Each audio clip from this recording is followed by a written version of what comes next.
Assalamu alaikum wa rahmatullah, dear students. I hope all of you are well by the grace of Almighty Allah. I am also well. Welcome to our online platform of NIVS Home School. Dear students, here I am Muhammad Farooq Hossain, Assistant Teacher of National Ideal English Version School. Now I am going to conduct an Information and Communication Technology class, that means ICT class for the students of class 8. And dear students, our today's topic is from chapter 3, lesson 18, 19, 20 and 21. Dear students, you know that the rest lesson from this chapter, that means lesson 15, 16 and 17 was for your half yearly exam. So today we will discuss the rest of this chapter. Okay, I have just summarized the lessons here, and if you have an overview, then it would be very much easier to you what is evaluated on the textbook. Lesson 18, online identity and its safety. So first of all, you have to know that what is online identity. Most of the users create an identity online. Dear students, imagine that you will visit any social networking. Then to visit that social network, first of all you need to create an account that is told here. This identity represents the individual on the social networks, blog or website, which is called online identity. Okay, that means through which identity someone get you or someone treat you. Okay, so to do such kind of activities, we need to know some tips or techniques of giving password. Dear students, to give password is a very important task. Okay, so what are the techniques of or what are the tips of giving password? First of all, we need to build up the password long at the place of short. That means we should not use any short password, we should use long password. Then we have to use the combination of letters. That means the letters may be small letters or capital letters, its combination. Okay, then after it we may use some symbols, that means at the rate of or dot. Okay, and we may verify our password whether it is strong or weak. Okay, dear students, after that another too much important topic of protecting one's password is that to log out. If we enter or log in any device from any device anywhere, so after finishing our task we will just log out from that device. Okay, so these are the techniques of giving passwords. Dear students, the next point is computer hacking. Hackers, the term hacker is too much important and known to you. Okay, so hacker means those people who take some information from anywhere without informing them. They are called hackers. That means if you use any social network and if another one enters on your personal ID and takes some information from that ID without informing you, that is called hacking. Dear students, in this term computer hacking, we may see three kinds of hackers: black hat hacker, white hat hacker and grey hat hacker. All these three hackers are not very much harmful. Here white hat hackers are called ethical hackers. That means they don't do any harm to the users, whereas the black hat hackers do harm to the users. Okay, and in our country in 2006 and at the amendment of 2009, the punishment was declared of 3 to 7 years imprisonment for this hacking or cybercrime also. Dear students, now lesson number 19, it's cybercrime. Dear students, by the term cybercrime you will evaluate what is told about. First of all, we will say we will learn 3 incidents about cybercrime. In 2012, in Bangladesh, some Buddhist temples were breaking by setting off fire. It was done at a time. Okay. Then in 2011, at Newark City, credit card was disabled. That means some customers' credit card of a specific bank was disabled at the same time. And in 2013, at Boston, the case of bombing was held at the same time in different places. As a result, many people died. That means all these incidents are done at the same time at a lot of places, and a lot of life has been damaged or death.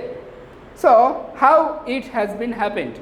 Dear students, at the time of incident of setting fire, the bad people took the help of ICT, and for the disabling of credit card at Newark, they also took the help of ICT.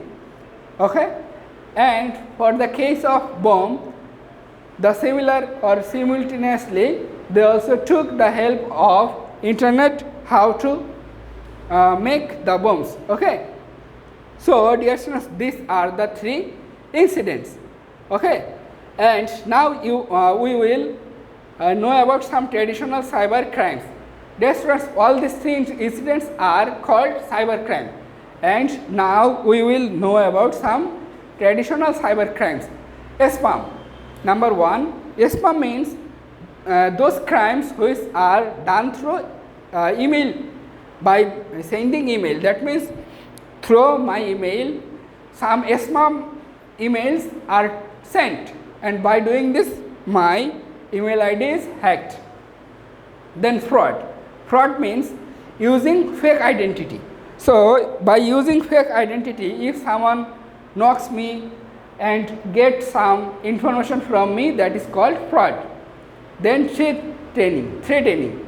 Using social network site is called threatening. Okay, that means by using social network site, this kind of crimes are done. Therefore, we will know about cyber battle. This battle is among or between groups or political attacks also.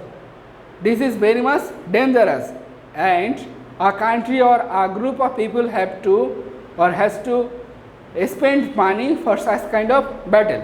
Okay, dear students, now lesson 20, eradication of corruption. Dear students, by the application of ICT, the corruption rate has been minimized in every sectors of our country and along with the world also. Dear students, ICT used organizations decreases corruption. So, you will get it by the example of e-tender. Dear students, before 10 or 15 years ago, if we go back on that time, on that cases, if any government tenders are supplied among the people to do the work, on that time we can see, we saw that many people submit their tenders by going there or by going to the office, but on that case, those people who are very much affluent or who has very much power, they did not allow others to submit others tender, so that they can submit their or they can get that work by themselves. But nowadays all the tenders are done through e-tender. That means the tenders don't need to go to the office, they just show their cost or way of work online and get the work. Okay, so by doing this, corruption has been removed. Okay, product selling by using ICT. Dear students, at a time in our country, the farmers did not get the proper income from selling their crops. But why that happened? Because on that time the businessman did not allow to give the proper cost of that crops of the farmers. But nowadays by the help of ICT the farmers can communicate with the customers directly. As a result they can get more benefit. Okay, so this is the done only by the help of ICT. Okay, crimes committed by the state is also decreasing. Dear students, before 10 to 20 years, if we see the condition of any state, on that times we saw that the state did not reveal its any clandestine incident to the people. But nowadays there are a lot of sites where the mass people can submit their the crimes done rendered by the government. Okay, so all these are done, and by doing this the corruption has been decreased. Now lesson 21, Right to Information and the Right to Information Act. Okay, this is the last lesson, dear students.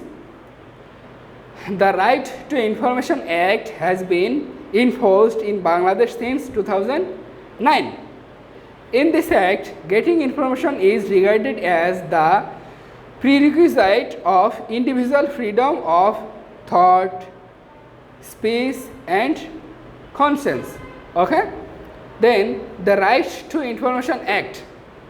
Information means the structure, information, official memorandum, book, design, map, contract, etc. Okay, dear students, now another one important thing is that this site is created to observe the Companies Act, whether that company is doing the legal thing or illegal thing. So it's important to know its ID, that means www.infocom.gov.bd. Its work is to observe any company's activities. Okay, and any company is bound to submit or provide their information to this authority. Dear students, this is the end of today's class. I hope you all got understand, and you have a homework also. Homework number 1, you have to make 5 MCQ from these lessons. Okay, this is the end of the class. Assalamu alaikum wa rahmatullah.